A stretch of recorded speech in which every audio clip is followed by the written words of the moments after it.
আসসালামু আলাইকুম। আশা করি সবাই ভালো আছেন।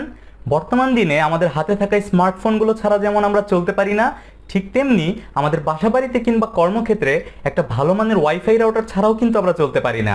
কিন্তু প্রবলেমটা হয় কখন?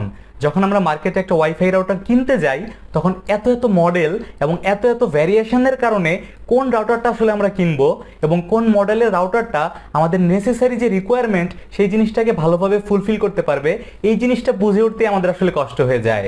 সো টিপি link, D link, Netgear, Tenda, এত এত মডেল, তার উপর আবার N series, AC series, x series এবং এত এত মডেল ভ্যারিয়েশনের কারণে আমরা আসলে কনফিউজড হয়ে যাই কোন মডেলটা আমরা কিনবো।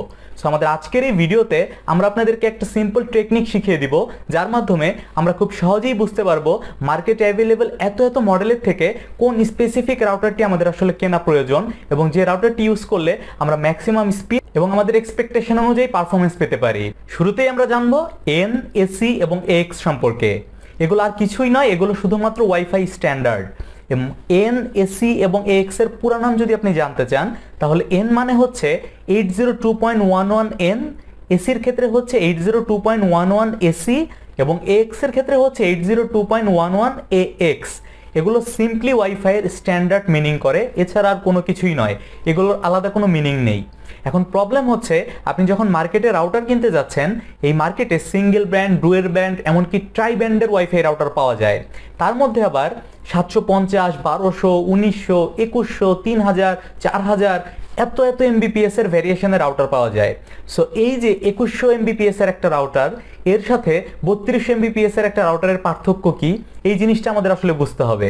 সো প্যাকেটের গায়ে যখন বড় বড় আকারে আমরা দেখতে পাচ্ছি যে এটা 1200 এমবিপিএস এর এসি সিরিজের একটি রাউটার, আবার আরেকটা প্যাকেটে দেখতে পাচ্ছি এটা 2100 এমবিপিএস এর এসি সিরিজের একটা রাউটার, আমরা সিম্পলি ধরে নিচ্ছি 2100 সিরিজের যে রাউটারটি রয়েছে সেটার স্পিড এবং পারফরমেন্স অবশ্যই 1200 সিরিজের রাউটারটির চাইতে ভালো হবে। কিন্তু অ্যাকচুয়ালি কি আসলেই তাই ঘটে? সো এই জিনিসটা বোঝার জন্য আমাদের একটু ডিপে ঢুকতে হবে। আপনি যদি এসি 1200 সিরিজের একটি ওয়াইফাই রাউটারের ক্ষেত্রে খেয়াল করেন, তাহলে দেখতে পাবেন যেহেতু এটা একটা ডুয়েল ব্র্যান্ডের রাউটার, তার মানে এখানে 2.4 গিগাহার্টজের একটা ব্যান্ড রয়েছে এবং 5 গিগাহার্টজের আরেকটা ব্যান্ড রয়েছে।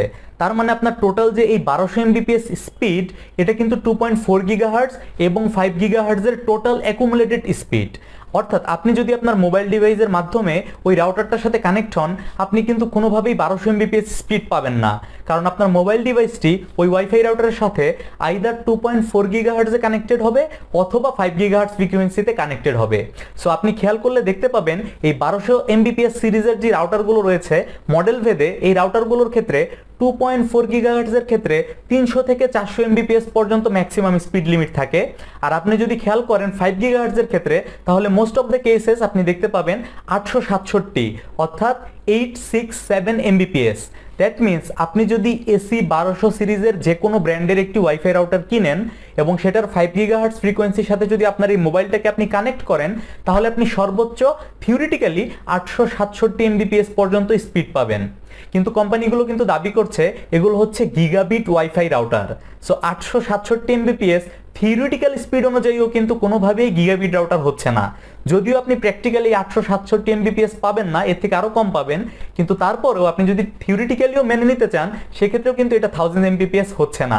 তার মানে এসি 1200 সিরিজ বা শুধুমাত্র গিগাবিট লেখা দেখলেই যদি আপনি ধারণা করেন যে এই রাউটার থেকে আপনি গিগাবিট স্পিড পাবেন, সেই জিনিসটা কিন্তু কোনোভাবেই হচ্ছে না। তাহলে খুব সহজভাবেই বুঝে গেলেন এসি 1200 সিরিজ থেকে আপনি ম্যাক্সিমাম 867 এমবিপিএস পর্যন্ত থিওরিটিক্যাল স্পিড পেতে পারেন। সো ফর এক্সাম্পল, এই জিনিসটাকে বোঝার জন্য আমরা ইন্ডিভিজুয়াল ব্র্যান্ড কিংবা ইন্ডিভিজুয়াল মডেল নিয়ে ডিসকাস করব না, আমরা সিঙ্গেল টেকনিকটা আজকে বুঝিয়ে দিব, যার মাধ্যমে আপনি মার্কেটে গিয়ে বিভিন্ন মডেলগুলোকে অ্যানালাইসিস করে আপনি আপনার স্পেসিফিক মডেলটাকে সিলেক্ট করতে পারবেন যে কোন মডেলটি আপনার রিকোয়ারমেন্টগুলোকে ফুলফিল করছে। সো আমরা 1200 সিরিজ নিয়ে কথা বললাম। এখন ধরে নিচ্ছি আপনি একটা এসি 2100 সিরিজের ওয়াইফাই রাউটার কিনছেন। সো এসি 2100 সিরিজের ডুয়াল ব্যান্ড ওয়াইফাই রাউটারের ক্ষেত্রে আপনি দেখতে পাবেন আপনার 2.4 গিগাহার্টজে অ্যারাউন্ড 100 Mbps পর্যন্ত অ্যাসাইন স্পিড রয়েছে। তার মানে আপনি যদি 5 GHz এই ডিভাইসের মধ্যে কোনো একটা মোবাইলকে কানেক্ট করেন তাহলে আপনি ম্যাক্সিমাম 1500 Mbps পর্যন্ত স্পিড পাবেন। সেম ভাবে এখন যদি আপনি একটা ট্রাইব্যান্ড ওয়াইফাই রাউটারের কথা চিন্তা করেন এবং সেটা যদি হয় 3200 Mbps স্পিডের, ট্রাইব্যান্ডের ক্ষেত্রে কি হয়? ট্রাইব্যান্ডের ক্ষেত্রে একটা 2.4 GHz এর ফ্রিকোয়েন্সি অ্যাসাইন করা থাকে এবং দুইটা 5 GHz এর ফ্রিকোয়েন্সি অ্যাসাইন করা থাকে। এবং আপনি যদি এগুলোর অ্যাকুমুলেটেড স্পিডটাকে একটু ডিভাইড করে করে দেখেন তাহলে আপনি দেখতে পাবেন আপনার এই ওয়াইফাই রাউটারে 5 GHz এর ম্যাক্সিমাম স্পিড থাকবে 1400 Mbps, অর্থাৎ 1400 Mbps এর দুইটা 5 GHz এর ফ্রিকোয়েন্সি, দ্যাট মিনস 1400 ইন্টু 2 অর্থাৎ 2800 Mbps। বাকি রইল হচ্ছে 400 Mbps 3200 হতে। এই 400 Mbps থাকবে হচ্ছে 2.4 GHz ফ্রিকোয়েন্সিতে। দ্যাট মিনস আপনি যদি 3200 Mbps স্পিডের একটা ট্রাইব্যান্ড ওয়াইফাই রাউটার কিনেন এবং সেই রাউটারের সাথে আপনার মোবাইলটাকে কানেক্ট করেন তাহলে আপনি 5 GHz ফ্রিকোয়েন্সিতে কানেক্ট হলে সর্বোচ্চ স্পিড পাবেন 1400 Mbps। আপনি যদি খেয়াল করে থাকেন 2100 Mbps স্পিডের যে আমরা ডুয়াল ব্যান্ড ওয়াইফাই রাউটারটির কথা বলেছিলাম সেইখানেও কিন্তু আপনি 1400 থেকে 1500 Mbps এর একটা স্পিড পেয়েছিলেন। কিন্তু এবার যদি আপনি চিন্তা করেন দামের কথায় তাহলে ওই এসি 2100 সিরিজের রাউটার আর এখানে ট্রাইব্যান্ডের 3200 সিরিজের রাউটারটির মধ্যে দামে কিন্তু অনেকটাই ডিফারেন্স থাকবে, বাট আপনি কিন্তু 2100 সিরিজের রাউটারটি ব্যবহার করেও সেম পরিমাণ স্পিড পেতে পারেন। এখন আমরা কথা বলবো আরেকটা জিনিস নিয়ে যেখানে আপনারা আরো মজা পেতে চলেছেন। আপনি যদি ট্রাইব্যান্ডের 4000 স্পিডের একটা ওয়াইফাই রাউটার কিনেন, অর্থাৎ 4000 সিরিজের একটা ট্রাইব্যান্ড ওয়াইফাই রাউটারে আপনার তিনটা ব্যান্ড থাকবে। এই তিনটা ব্যান্ডের মধ্যে একটা হচ্ছে 2.4 GHz এবং বাকি দুইটা হচ্ছে 5 GHz ফ্রিকোয়েন্সিতে। সো এগুলোকে যদি আপনি ডিভাইড করে করে স্পিডটা চেক করেন তাহলে আপনি দেখতে পাবেন আপনার 5 GHz এর ব্যান্ডগুলোতে ইন্ডিভিজুয়ালি 1625 করে স্পিড থাকে। সো 1625 ইন্টু 2 দ্যাট মিনস হচ্ছে 3250 এবং বাকি রইল 750 Mbps। এই 750 Mbps হচ্ছে আপনার 2.4 GHz ব্যান্ডের স্পিড। দ্যাট মিনস আপনি যদি একটা 4000 Mbps এর রাউটার কিনেন এবং এই ট্রাইব্যান্ড রাউটারের মধ্যে আপনি যদি আপনার মোবাইল ডিভাইসটিকে কানেক্ট করেন তাহলে আপনি ম্যাক্সিমাম স্পিড পাবেন হচ্ছে 1625 Mbps। সো যেখানে আপনি 2100 সিরিজের একটা রাউটার কিনে 1600 Mbps পর্যন্ত স্পিড পেতেন, এইখানে আপনি 4000 Mbps স্পিডের একটা ট্রাইব্যান্ডের রাউটার কিনেও কিন্তু সেম 1600 Mbps এর মতোই একটা স্পিড পাচ্ছেন। তো দেখুন আপনি কিন্তু অল্প পরিমাণ টাকা ইউজ করে 2100 সিরিজের রাউটার থেকে যে পরিমাণ স্পিড পাচ্ছিলেন 4000 Mbps এর রাউটার থেকেও কিন্তু সেই পরিমাণ স্পিড পেতে আপনাকে অনেকাংশে বেশি টাকা গুনতে হচ্ছে।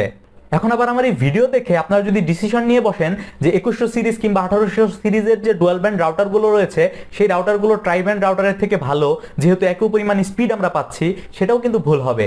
আপনাকে আসলে বুঝতে হবে আপনার কোন ধরনের রিকোয়ারমেন্টের ক্ষেত্রে আপনি ডুয়াল ব্যান্ড রাউটার কিনবেন এবং কোন ধরনের রিকোয়ারমেন্ট আসলে আপনি ট্রাইব্যান্ড রাউটার কিনবেন।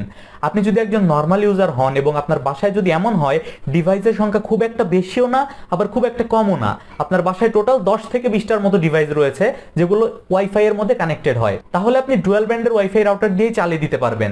সেই ক্ষেত্রে আপনার ট্রাই ব্যান্ডের ওয়াইফাই রাউটার কেনার কোনোই প্রয়োজন নেই। বাট আপনি যদি একজন হেভি গেমার হন এবং আপনার বাসায় নাম্বার অফ ডিভাইস যদি অনেক বেশি হয় তাহলে আপনাকে কিন্তু একটা ট্রাই ব্যান্ডের রাউটার বেটার সার্ভিস দিতে পারবে।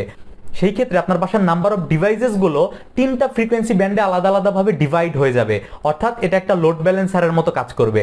সো আপনি দেখতে পাচ্ছেন যে 1600 Mbps আপনি স্পিড পাচ্ছেন ম্যাক্সিমাম একটা ডিভাইসের ক্ষেত্রে, বাট আপনি যখন অনেকগুলো ডিভাইস নিয়ে আসবেন তখন কিন্তু একটা ডুয়েল ব্যান্ড রাউটারের চাইতে একটা ট্রাই ব্যান্ড রাউটার আপনাকে বেটার সার্ভ করতে পারবে।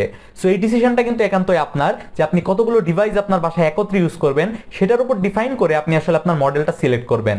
সো আশা করছি কোন সিরিজের রাউটারে কি পরিমাণ ব্যান্ডউইথ এবং টোটাল ব্যান্ডউইথের ক্যাপাসিটি কত এই জিনিসটার উপর ফোকাস না করে আপনারা এরপর থেকে খেয়াল করবেন স্পেসিফিক একটা ব্যান্ডের জন্য ম্যাক্সিমাম স্পিড কত।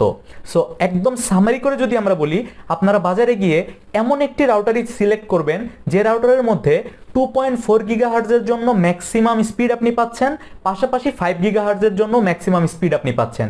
ফর এক্সাম্পল আপনি দেখতে পেলেন 2.4 GHz এর ম্যাক্সিমাম স্পিড 600 Mbps এবং 5 GHz এর ম্যাক্সিমাম স্পিড 1400 Mbps।